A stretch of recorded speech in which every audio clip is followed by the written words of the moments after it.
Hello dear friends, ഇന്ന് അല്പം വ്യത്യസ്തമായിട്ട് ഞാൻ എൻ്റെ ഈ എപ്പിസോഡിൽ മറ്റൊരാളെ കൂടി നിങ്ങൾക്ക് ഇൻട്രൊഡ്യൂസ് ചെയ്യുകയാണ്. ഡോക്ടർ ഫെബിൻ റോണി. നമസ്കാരം.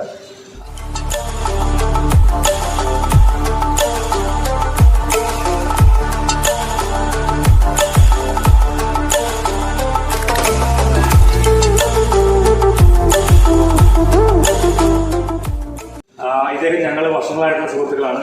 ഞങ്ങൾ പല ആശയങ്ങളും പങ്കുവയ്ക്കുന്ന വ്യക്തിയാണ്.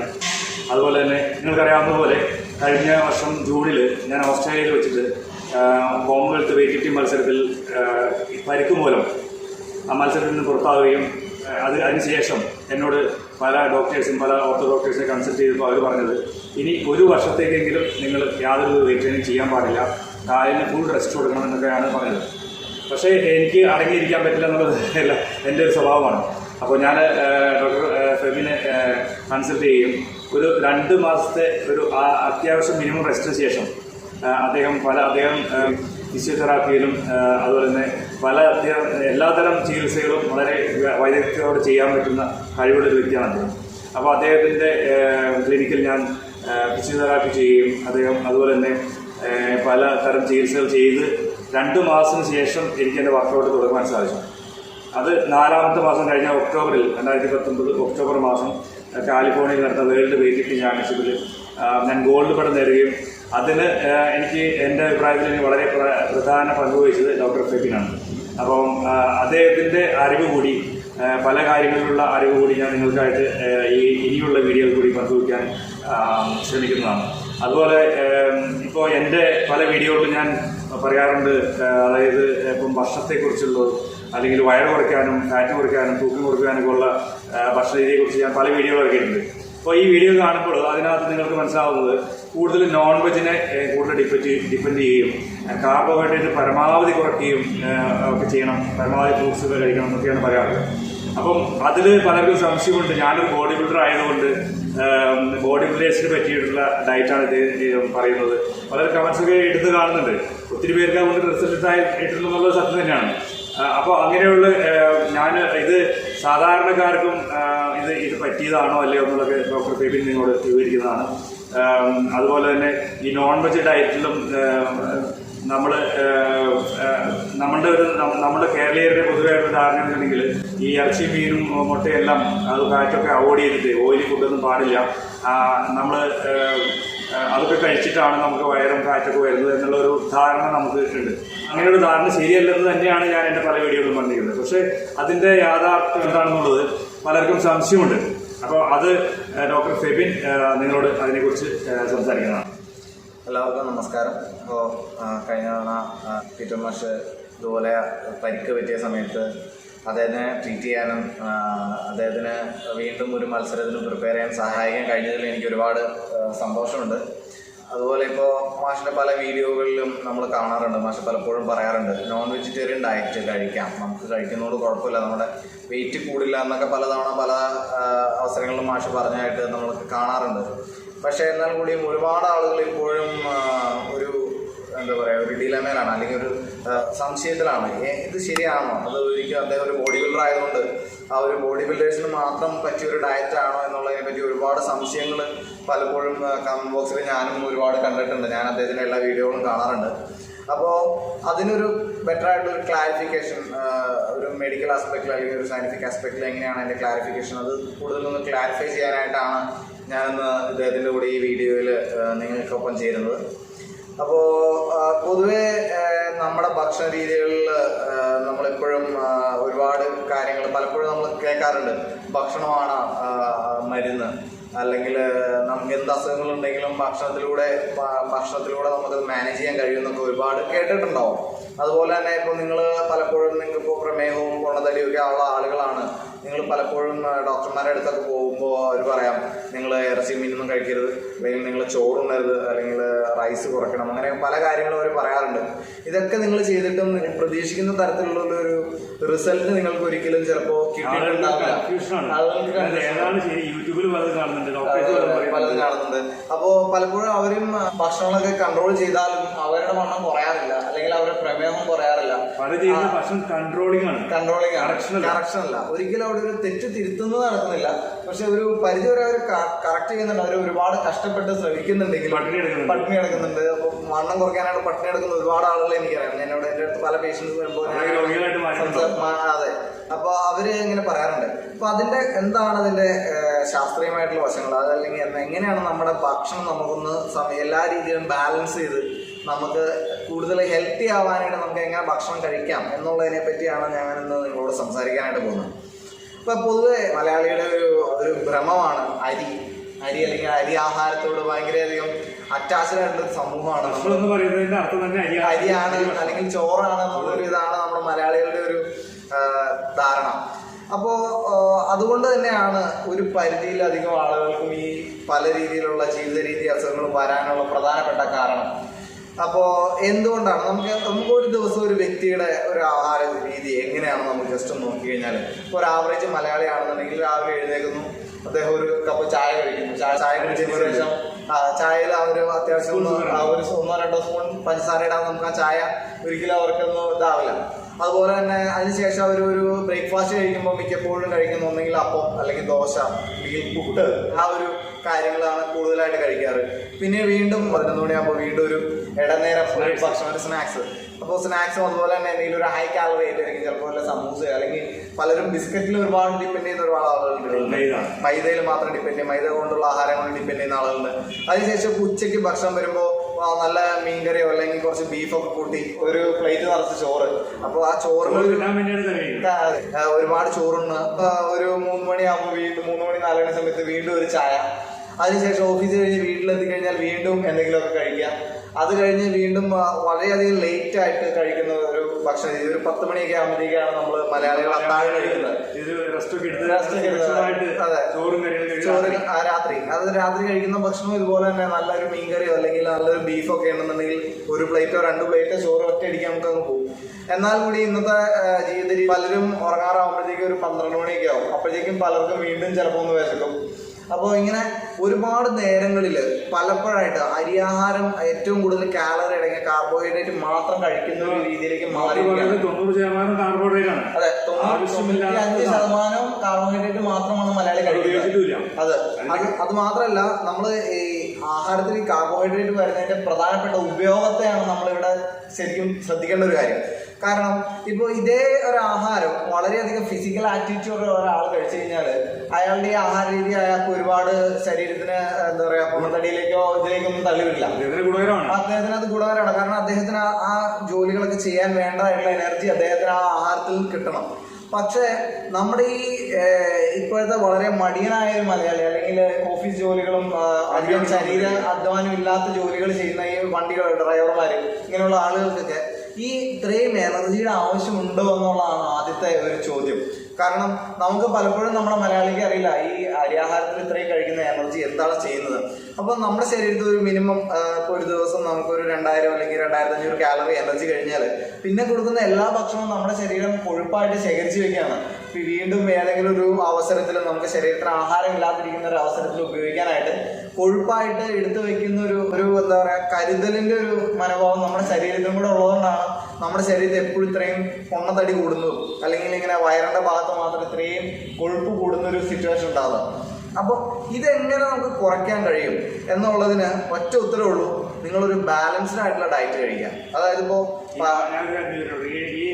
നമ്മൾ ഈ കഴിച്ചിരുന്ന ഭക്ഷണത്തിന്റെ കൂടെ ഇപ്പൊ അരി ഭക്ഷണം ധാരാളം കഴിച്ചു, നോൺ വെജ് കുറച്ചൊക്കെ കഴിച്ചു, ഇതിൽ നിന്ന് ഏതിൽ നിന്നാണ് ഭൂരിഭാഗം ഫാറ്റുണ്ടാകുന്നത്? തീർച്ചയായും അരിയാഹാരത്തിൽ നിന്നാണ്. ധാന്യഭക്ഷണത്തിൽ കിഴങ്ങ് വർഗ്ഗങ്ങളും ഗോതമ്പിൽ നിന്നും തന്നെയാണ് ഫാറ്റ് മുഴുവനായിട്ട് വരുന്നത്. കാരണം ഒരിക്കലും നമ്മൾ കഴിക്കുന്ന ഫാറ്റിന് നമ്മുടെ ശരീരത്തെ ഫാറ്റിൽ വെറും 10% ഇൻഫ്ലുവൻസ് ഉള്ളൂ. വളരെ അതും മാത്രമല്ല അതിലെ കൊഴുപ്പും വളരെയധികം കുറവാണ്. അത് ഒന്നാമത്തെ കാര്യം. നമുക്ക് ഒരു പരിധി വിട്ട് കൊഴുപ്പ് അധികം കഴിക്കാനും കഴിയില്ല, കൺവേർട്ട് ചെയ്യുന്നില്ല. കാരണം ഇത്രയും അധികം നമ്മൾ അരിയിൽ നിന്നുള്ള ഗ്ലൂക്കോസ് നമ്മുടെ ശരീരത്തിലേക്ക് കൊടുക്കുന്നുണ്ട്. ഒരിക്കലും ഈ കഴിക്കുന്ന ഫാറ്റിൽ നിന്ന് ഒരിക്കലും എനർജി എടുക്കാനുള്ള ഒരു സിറ്റുവേഷനിലേക്ക് ശരീരം പോകാറില്ല. അത് മാത്രമല്ല ഇത് ഒരിക്കലും നമ്മുടെ ശരീരത്തിൽ ഒരു പരിധി വിട്ട് സ്റ്റോർ ചെയ്യാനും പോകുന്നില്ല.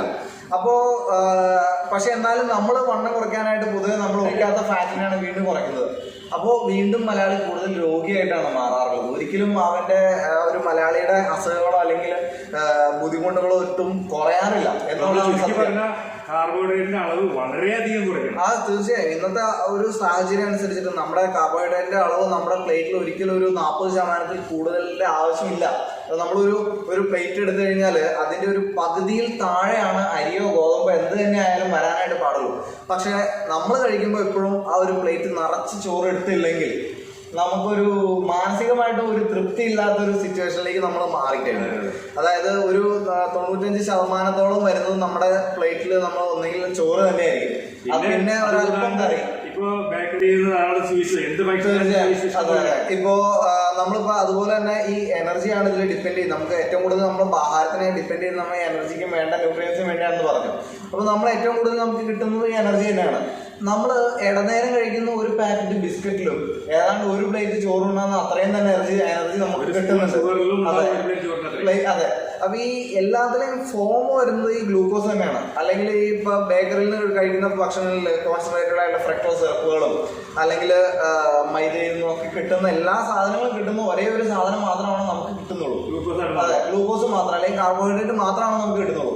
അതേസമയം നമ്മുടെ വേൾഡ് ഹെൽത്ത് ഓർഗനൈസേഷൻ അല്ലെങ്കിൽ അതുപോലുള്ള പല സംഘടനകളുടെ ICMR ഗൈഡ്ലൈൻസ് പ്രകാരം നമ്മളൊരു ദിവസം നമ്മുടെ 1 കിലോഗ്രാം ബോഡി വെയിറ്റിന് 1 ഗ്രാം പ്രോട്ടീൻ വെച്ചെങ്കിലും നമ്മൾ കഴിക്കണം, നമ്മുടെ ഭക്ഷണത്തിൽ ഉണ്ടായിരിക്കണമെന്ന് നിഷ്കർഷിക്കുന്നുണ്ടെങ്കിൽ കൂടിയും നമ്മുടെ പ്രോട്ടീന്റെ അളവ് വളരെയധികം കുറവാണ്. കാരണം ഈ പ്രോട്ടീൻ കഴിച്ചു കഴിഞ്ഞാൽ അതിപ്പോ നോൺ വെജിൽ എല്ലാത്തിനും പ്രോട്ടീൻ ഉണ്ട്, കഴിച്ചിട്ടുണ്ട്, അതിൽ നിന്നും ഫാറ്റ് വരുമോ? അതാണ് ആളുകൾക്കുള്ള സംശയം. ഒരിക്കലുമില്ല. ഫാറ്റ് ഒരിക്കലും പ്രോട്ടീൻ ഒരിക്കലും ഫാറ്റായിട്ട് കൺവേർട്ട് ചെയ്യാറില്ല നമ്മുടെ ശരീരത്തെ. കാരണം നമുക്ക് പ്രോട്ടീൻ ഒരുപാട് പ്രവർത്തനങ്ങൾ വേറെ ഉണ്ട്. ഇപ്പൊ നമ്മുടെ മസിൽ ബിൽഡ് ചെയ്യാൻ, വർക്കൗട്ട് ചെയ്യുന്നവർക്ക് നല്ലതാണ്. അത് വളരെ തീർച്ചയായിട്ടും അത്യാവശ്യമുള്ള ഒരു കാര്യമാണ്. തീർച്ചയായും. കാരണം നമുക്ക് ഇപ്പോൾ ഒരു വർക്കൗട്ട് ചെയ്യുന്ന വ്യക്തി അല്ല എന്നുണ്ടെങ്കിൽ കൂടിയും അപ്പൊ ഡെയിലി ഉള്ള ആക്ടിവിറ്റീസിൽ പോലും നമുക്ക് ഒരുപാട് മസിൽസിനും ഇതിന്റെ പോഷകങ്ങൾക്കും വേണ്ടിയിട്ട് പ്രോട്ടീൻ്റെ ഒരുപാട് ആവശ്യങ്ങളുണ്ട്. ഒരുപാട് എസെൻഷ്യൽ ആയിട്ടുള്ള അമൈനോ ആസിഡ്സ് ഇപ്പോൾ നമ്മുടെ സ്കിന്നിന് വേണ്ടിയിട്ടും അതുപോലെ തന്നെ നമ്മുടെ മുടിയുടെ സംരക്ഷണത്തിനും പല കാര്യങ്ങൾക്കും വേണ്ടി ഒരുപാട് നല്ല പ്രോട്ടീൻ്റെ ആവശ്യമുണ്ട്. അതൊരിക്കലും നമുക്ക് മീറ്റ് ചെയ്യാറില്ല. അത് മീറ്റ് ചെയ്യാതിരിക്കുമ്പോൾ പിന്നെ എങ്ങനെയാണ് അവിടെ ഒട്ടും അധികം നമ്മൾ സപ്ലൈ ചെയ്യാതിരിക്കുമ്പോൾ അതൊരിക്കലും അത് വേറൊരു ഫാറ്റായിട്ട് കാര്യങ്ങളായിട്ട് കൺവേർട്ട് ചെയ്യുന്ന ഒരു സിറ്റുവേഷൻ ഉണ്ടാവില്ല. ഇനിയിപ്പോൾ നമ്മൾ കൂടുതലായിട്ട് സപ്ലൈ ചെയ്താൽ കൂടിയും നമ്മുടെ ശരീരത്തിൽ ഫാറ്റ് നമ്മള് പ്രത്യേകിച്ച് ഡയബറ്റിക് ആയിട്ടുള്ളവർക്കും അല്ലെങ്കിൽ പലർക്കും ഫ്രൂട്ട്സ് ഇനി കഴിക്കരുത് എന്നൊക്കെ പറയുന്നുണ്ടായിരുന്നു പല ഡോക്ടേഴ്സും TV-ലൊക്കെ. അപ്പോൾ ഈ ഫ്രൂട്ട്സ് നമ്മുടെ നാട്ടിൽ ഒരുപാട് ഫ്രൂട്ട്സ്, ലോകത്തിലെ ഏറ്റവും കൂടുതൽ വിവിധങ്ങളായ ഫ്രൂട്ട്സ് കിട്ടുന്ന നാടാണ് കേരളം. അത്രയും ഡിഫറെന്റ് ആയിട്ടുള്ള പല വെറൈറ്റി പല ഡെലീഷ്യസ് ആയിട്ടുള്ള ഫ്രൂട്ട്സ് കിട്ടുന്ന ആ ഫ്രൂട്ട്സിന്റെ പ്രാധാന്യം നമ്മൾ ജനങ്ങൾ മനസ്സിലാക്കുന്നില്ല. അപ്പൊ അതിൽ നിന്ന് ഈ ഫ്രൂട്ട്സിൽ നിന്ന് എന്തൊക്കെയാണ് ഗുണം കിട്ടുന്നത്? നമുക്ക് ഫ്രൂട്ട്സിൽ നിന്ന് മെയിൻ ആയിട്ട് കിട്ടുന്നത് പല വിധത്തിലുള്ള മൈക്രോ ന്യൂട്രിയൻസ് ആണ്. അതായത് നമ്മുടെ ഭക്ഷണത്തിനെ നമ്മൾ രണ്ടായിട്ട് തിരിച്ചിരിക്കുന്നു. ഒന്ന് മാക്രോ ന്യൂട്രിയൻസും മൈക്രോ ന്യൂട്രിയൻസും. ഈ മൈക്രോ ന്യൂട്രിയൻസിൽ വരുന്ന പല കാര്യങ്ങളാണ് വിറ്റാമിനുകളും മിനറലുകൾ, അതുപോലുള്ള ചെറിയ ചെറിയ ഒരുപാട് സാധനങ്ങൾ. ഇപ്പം നമ്മൾ പല കളറിലുള്ള ഫ്രൂട്ട്സും മറ്റുള്ള സാധനങ്ങളൊക്കെ കഴിക്കുമ്പോൾ നമുക്ക് ഏറ്റവും കൂടുതൽ അതിൽ നിന്ന് കിട്ടുന്നത് നല്ല ഹെൽത്തി ആയിട്ടുള്ള പല പല തരത്തിലുള്ള വിറ്റാമിനുകളും മിനറലുകളും അതുപോലെ തന്നെ ആന്റി ഓക്സിഡൻസും നമ്മുടെ ഫൈബേഴ്സും ആണ് നമ്മുടെ മെയിൻ ആയിട്ട് അതിൽ കിട്ടുന്നത്. പിന്നെ അതിൽ നിന്ന് കിട്ടുന്ന മധുരം അല്ലെങ്കിൽ ഷുഗറിന്റെ കണ്ടന്റ് എന്ന് പറഞ്ഞാൽ വളരെയധികം കുറവാണ്. ഒരിക്കലും ഫ്രൂട്ട്സ് കഴിച്ചു കഴിഞ്ഞാൽ ഒരു 2 പാക്കറ്റ് ബിസ്ക്കറ്റ് കഴിക്കുന്ന എനർജി ഒരിക്കലും അത്രയും ഗ്ലൂക്കോസ് ഒരിക്കലും നമുക്ക് അതിന് കിട്ടുന്നില്ല. അത് മാത്രമല്ല അതിൻ്റെ കൂടെ ഒരുപാട് എനർജി എക്സ്ട്രാ കിട്ടുന്നുണ്ട്. ഇപ്പോൾ ഉദാഹരണത്തിന് നമ്മളിപ്പോ ഒരാൾ ഒരു കരിമ്പ് കഴിക്കുകയാണ്, ഒരു പരിധി വിട്ടിട്ട് ആ കരിമ്പ് നമുക്ക് എന്ത് ചെയ്യാൻ പറ്റില്ല, കഴിക്കാനായിട്ട് കഴിയില്ല. ഒരു നമുക്ക് അതേ സമയം ആ കരിമ്പിൽ നിന്ന് നമുക്ക് കരിമ്പിന്റെ മധുരത്തിനോടൊപ്പം ഒരുപാട് കാൽഷ്യം പലതരത്തിലുള്ള മിനറലുകളും നമുക്ക് കിട്ടുന്നുണ്ട്. അപ്പോൾ പക്ഷെ ഇതേ കരിമ്പ് തന്നെ നമ്മൾ പ്രോസസ്സ് ചെയ്ത് അതിന് ഷുഗർ മാത്രമായിട്ട് കൺവേർട്ട് ചെയ്തെടുക്കുമ്പോൾ ഇപ്പോൾ ഷുഗർ മാത്രമായിട്ടാണെങ്കിൽ നമുക്ക് എന്തോരം വേണമെങ്കിലും കഴിക്കാം. ഇപ്പോൾ 1 കിലോ കരിമ്പിൽ നിന്ന് വളരെയധികം പ്രോസസ്സിങ്ങിന് ശേഷം മൊത്തം ഷുഗറാണ് നമുക്ക് കിട്ടുന്നുള്ളൂ. അപ്പോൾ ആ ഷുഗർ നമുക്ക് എത്ര ക്വാണ്ടിറ്റി വേണമെങ്കിലും നമുക്ക് കഴിക്കാൻ കഴിയും, വേറെ ഗുണമൊന്നുമില്ലതാണ്.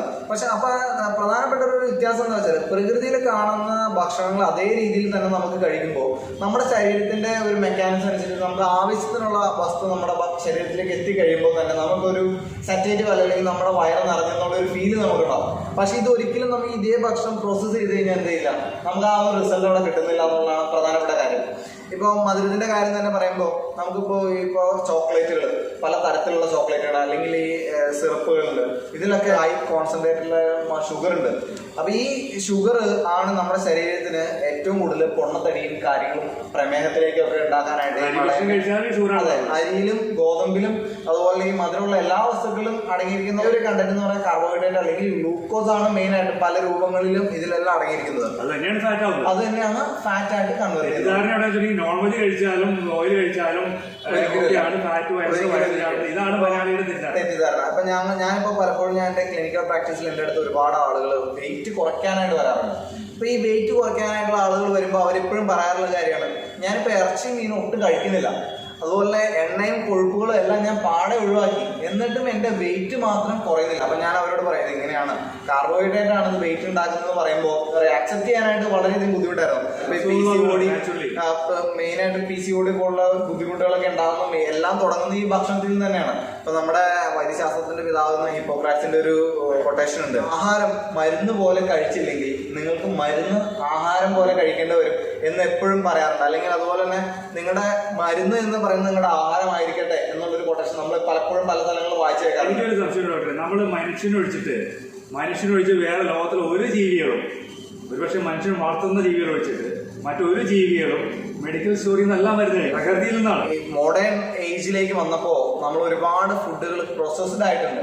ഒരു കൊച്ചു കുഞ്ഞിന് നമ്മൾ ഏറ്റവും ആദ്യം കൊടുക്കുന്ന ബേബി ഫുഡ് മുതൽ നമ്മുടെ ആഹാര രീതി മൊത്തത്തിൽ മാറിയിരിക്കുകയാണ്. അതായത് ഇപ്പോൾ ഒരു അമ്മയുടെ മുലപ്പാലിൻ്റെ ഇതെടുത്തു കഴിഞ്ഞാൽ എപ്പോഴും അതിൽ ആവശ്യത്തിനധികം കൊഴുപ്പും പ്രോട്ടീനും കാർബോഹൈഡ്രേറ്റ് എല്ലാം ബാലൻസ്ഡ് ആയിട്ടിരിക്കുന്ന ഒരു സിറ്റുവേഷനാണ്. പക്ഷെ ഇന്നത്തെ മലയാളി ഇപ്പോൾ ഒരു കുഞ്ഞുണ്ടായി കഴിഞ്ഞാൽ ഇപ്പോൾ ജോലിക്ക് പോകുന്ന ഒരു അമ്മയാണ്, അപ്പോൾ അവരെപ്പോഴും ഇമ്മീഡിയറ്റ് ആയിട്ട് അവർക്ക് സബ്സ്റ്റിറ്റ്യൂട്ട് ചെയ്യുന്ന ഒരു സാധനം എന്ന് പറയുന്നത് പലതരത്തിലുള്ള ബേബി ഫുഡുകൾ, ഈ ബേബി ഫുഡുകൾ, ഈ ബേബി ഫുഡ് സപ്ലിമെന്റ്സിൽ പ്രോട്ടീനും ഫാറ്റും 5% താഴെ മാത്രമേ അതിൽ വരുന്നുള്ളൂ. 95% കാർബോഹൈഡ്രേറ്റ് ആണ്.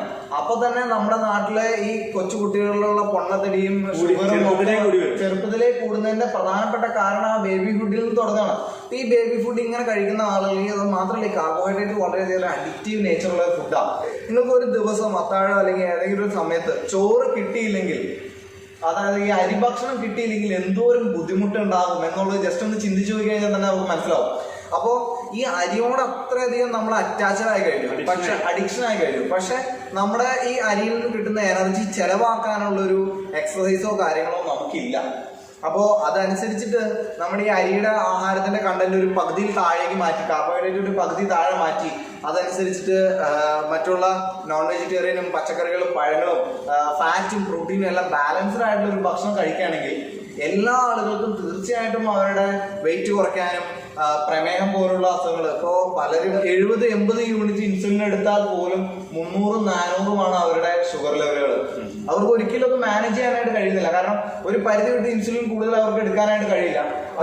ഒരിക്കലും ഒരാൾ പോലും അവരുടെ ഭക്ഷണം ഒന്ന് കുറയ്ക്കുക അല്ലെങ്കിൽ അവരുടെ ഫിസിക്കലായിട്ടുള്ള ആക്ടിവിറ്റി. ഡയബറ്റീസ് രോഗികളോട് പല ഡോക്ടേഴ്സും പറയുന്നത് നിങ്ങൾ ഫ്രൂട്ട്സ് കഴിക്കരുതെന്നാണ് പറയുന്നത്. അതെ, ഫ്രൂട്ട്സ് കഴിക്കരുതെന്ന് പറഞ്ഞാൽ അത്രത്തോളം പ്രാധാന്യം അരിഭക്ഷണം കഴിക്കരുതെന്ന് പറയുന്നില്ല. തീർച്ചയായും ഫ്രൂട്ട്സ് കഴിച്ചാലാണ് ഷുഗർ ഉണ്ടാകുന്ന ധാരണയാണ്. അപ്പൊ നമ്മള് പൊതുവെ ശ്രീ പറയുന്ന എന്താ പറയാ, നമ്മുടെ ഫ്രൂട്ട്സ് കുറയ്ക്കുക അല്ലെങ്കിൽ നോൺ വെജിറ്റേറിയൻ ഐറ്റംസ് പ്രോട്ടീനൊക്കെ കിട്ടുന്ന ഇറച്ചിയും മീനും മുട്ടയൊക്കെ നമ്മൾ വളരെയധികം കുറച്ച്. കൊളസ്ട്രോൾ ഭയങ്കര പേടിയാണ് നമുക്ക്.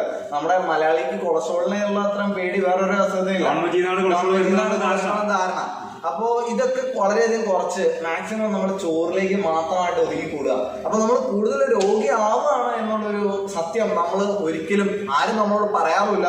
നമ്മളത് തിരിച്ചറിയാനും ഒരുപാട് വൈകിയാണ് തിരിച്ചറിയപ്പെടാറുള്ളത്. അപ്പോൾ നിങ്ങൾക്ക് എല്ലാവർക്കും ഇങ്ങനെയുള്ള ബുദ്ധിമുട്ടുകൾ ഉണ്ടാവും, പ്രമേഹം പോലുള്ള ബുദ്ധിമുട്ടുകൾ, അതുപോലെ തന്നെ പൊണ്ണത്തടി, ചെറിയ പ്രായത്തിൽ തന്നെ ഒരുപാട് ബോഡി വെയിറ്റ് കൂടിയിട്ടുള്ള ഒരു സിറ്റുവേഷൻ, PCOD, തൈറോയിഡ് പ്രോബ്ലമുകൾ, നിങ്ങൾക്ക് ആർത്രൈറ്റിസ് പോലുള്ള ഇഷ്യൂസ്, പിന്നെ ബാക്ക് പെയിൻ്റെ ഒരു പ്രധാനപ്പെട്ട പ്രശ്നമാണ് നിങ്ങളുടെ ഈ എന്താ പറയുക കുടവയറെന്ന് പറയുന്ന സംഭവമാണ് പലർക്കും നടുവേദന ഉണ്ടാക്കാനുള്ള ഒരു പ്രധാനപ്പെട്ട കാരണം. പിന്നെ മെയിനായിട്ടും ബാക്ക് മസിൽസിന് ആവശ്യത്തിന് എക്സസൈസ് കിട്ടാത്തൊരു സിറ്റുവേഷൻ ഒക്കെയാണ് ഇങ്ങനെയുള്ള അസുഖങ്ങൾക്ക് കാരണം. അപ്പം നിങ്ങൾ ഈ ഭക്ഷണം ഒന്ന് ശരിയായ രീതിയിൽ മാനേജ് ചെയ്യാനും അല്പമൊക്കെ ഒരു വ്യായാമം ചെയ്യാനും കുറച്ചൊക്കെ ഒന്ന് എന്താ പറയുക ഒന്ന് റിലാക്സ് ചെയ്യാനുള്ള സമയങ്ങൾ കണ്ടെത്തി കഴിഞ്ഞാൽ ഒരു 95% മലയാളികളുടെയും ജീവിതശൈലി രോഗങ്ങളെ പൂർണ്ണമായിട്ടും നിങ്ങൾക്ക് മാറ്റാനായിട്ട് സാധിക്കും.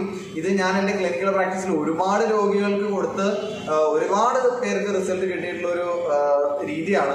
ഒരു കാര്യം പറഞ്ഞത് കൂടുതൽ ദീർഘിപ്പിക്കുന്നില്ല, നമ്മുടെ വീഡിയോ കുറച്ച് നീണ്ടു പോകുന്നുണ്ട്. തീർച്ചയായിട്ടും. അപ്പോൾ അതുകൊണ്ട് ഞാനും ഫെബിനും കൂടി ചില പ്ലാനുകളൊക്കെ ഉണ്ടാക്കിയിട്ടുണ്ട്. അതായത് ഇപ്പോൾ തൈറോയ്ഡ് രോഗികൾ, PCOD ഉള്ള രോഗികൾ, പ്രത്യേകിച്ച് ഒരുപാട് ലേഡീസിന് PCOD പ്രശ്നമുണ്ട്.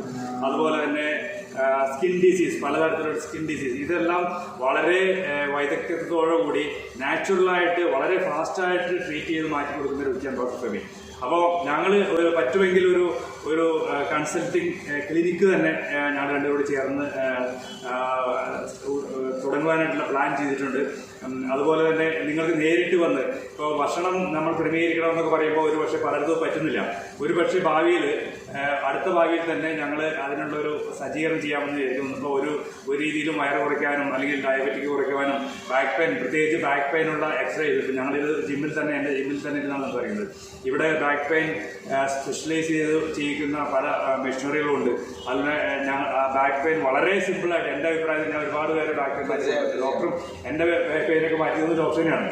അപ്പോൾ അങ്ങനെ വളരെ പ്രാക്ടിക്കലായിട്ട് ഞങ്ങൾക്ക് ഇങ്ങനെയുള്ള അസുഖങ്ങൾ മാറ്റി കൊടുക്കുവാനും ജോയിൻറ്റ് പെയിൻസും അല്ലെങ്കിൽ ഈ പറഞ്ഞ തൈറോയിഡ് രോഗികൾ ഇവർക്കൊക്കെ ഞങ്ങളെ കൺസൾട്ട് ചെയ്യാനുള്ള ഒരു അവസരം ഉണ്ടാക്കുവാനുള്ള പ്ലാനിങ് ചെയ്തുകൊണ്ടിരിക്കുകയാണ്. ഡോക്ടർ ഫെബിൻ അദ്ദേഹത്തിൻ്റെ ഒരു കൺസൾട്ടിങ് നമ്പർ നിങ്ങൾക്കായിട്ട് ഈ വീഡിയോയിൽ ഷെയർ ചെയ്യുന്നതാണ്. എന്നെ പേഴ്സണൽ ട്രെയിനിങ്ങിന് കൺസൾട്ട് ചെയ്യണമെങ്കിൽ എൻ്റെ ഇമെയിൽ ID ഇതിൻ്റെ ഡിസ്ക്രിപ്ഷനിലിട്ടുണ്ട്. അപ്പം നിങ്ങളുടെ അഭിപ്രായങ്ങൾ അറിയിക്കുക. കാരണം എത്രയോ കൂടുതൽ പേർ ഇതിൽ താല്പര്യമുണ്ടെങ്കിൽ, ഇങ്ങനെയുള്ള കാര്യങ്ങൾ പോസിറ്റീവായിട്ട് കാണുന്നുണ്ടെങ്കിൽ ഞങ്ങൾ അങ്ങനെയുള്ള ഒരു ക്ലിനിക്ക് തന്നെ സ്റ്റാർട്ട് ചെയ്യാനുള്ള പ്ലാൻ ചെയ്തുകൊണ്ടിരിക്കുകയാണ്. നിങ്ങളുടെ അഭിപ്രായങ്ങൾ ഒരു പക്ഷേ കമൻറ്റിൽ കൂടി അറിയിക്കാൻ പറ്റും, അല്ലെങ്കിൽ ഇദ്ദേഹത്തിൻ്റെ ഫോണിൽ കൂടി ഞങ്ങൾക്ക് താല്പര്യമുണ്ടെന്നുണ്ടെങ്കിൽ അത് അറിയിക്കുക. എല്ലാവർക്കും ഇത് ലോകത്തിലെ മലയാളികൾക്ക് എല്ലാവർക്കും ഇത് ഗുണകരമാകുന്ന രീതിയിലുള്ള പ്രസ്ഥാനമായിട്ട് മാറ്റുവാൻ ഞങ്ങൾ പരിശ്രമിക്കും. അപ്പോൾ ഞങ്ങൾ കൺക്ലൂഡ് ചെയ്യുകയാണ്. ഈ സ്പെഷ്യലൈസ്ഡ് ആയിട്ട് ഡയബറ്റിക് പേഷ്യൻസിന് ഓരോ രോഗികൾക്കുമുള്ള അതിനുള്ള പറ്റിയ വീഡിയോസ് ഞങ്ങൾ പ്ലാൻ ചെയ്യുന്നുണ്ട്. അപ്പം അത് അടുത്ത വീഡിയോയിൽ കാണുന്നവരെ എല്ലാവർക്കും ഗുഡ് ബൈ. അപ്പോൾ ഇങ്ങനെ ഒരു വീഡിയോ ചെയ്യാനായിട്ട് അവസരം ഉണ്ടാക്കി തന്ന പീറ്റർ മാഷ് ഞാൻ പ്രത്യേകം നന്ദി പറയുന്നു. ഇങ്ങനെയുള്ള കാര്യങ്ങൾ പലപ്പോഴും ഒരുപാട് ആളുകളിലേക്ക് എത്താൻ കഴിയാതെ ഇറങ്ങിപ്പോകുന്ന ഒരു സിറ്റുവേഷനാണ് ഞാൻ കാണാറുള്ളത്. പലപ്പോഴും പല ആളുകളും പറയുമ്പോൾ അവർക്ക് ഈ തെറ്റിദ്ധാരണകളൊന്നും മാറ്റാനോ അല്ലെങ്കിൽ ഇങ്ങനെയുള്ള കാര്യങ്ങൾ ചെയ്യാനോ ഒട്ടും അവസരം കിട്ടാറില്ല എന്നുള്ളൊരു പരാതി ഞാൻ പൊതുവെ കേൾക്കാറുണ്ട്. അപ്പോൾ മാഷിനെയും കൂടെ അങ്ങനെയുള്ളൊരു അഭിപ്രായത്തിൽ നിന്നാണ് ഞങ്ങൾ ഇങ്ങനെ ഒരു കൺസൾട്ടിങ് കാര്യങ്ങളൊക്കെ ചെയ്യാമെന്നുള്ളൊരു തീരുമാനത്തിലേക്ക് എത്തിക്കുന്നത്. നിങ്ങൾക്ക് ഉപകാരമാകുന്ന രീതിയിൽ കാര്യങ്ങൾ ചെയ്യാൻ കഴിയുമെങ്കിൽ തീർച്ചയായും നിങ്ങളെല്ലാവരെയും സഹായിക്കാനും ഇതൊരു സേവനം പോലെ എല്ലാ ആളുകൾക്കും വേണ്ടി ചെയ്യാനുമായിട്ട് ഞങ്ങൾ തയ്യാറാണ്. അപ്പോൾ ഇതുപോലുള്ള ബുദ്ധിമുട്ടുകളായിട്ട് കഷ്ടപ്പെടുന്ന ആളുകളിലേക്ക് നിങ്ങളെല്ലാവരും ഇത് ഷെയർ ചെയ്യുക. ഇങ്ങനെയൊരു അറിവ് എല്ലാവരിലേക്കും എത്തിക്കുക. എല്ലാവർക്കും എൻ്റെ നന്ദി.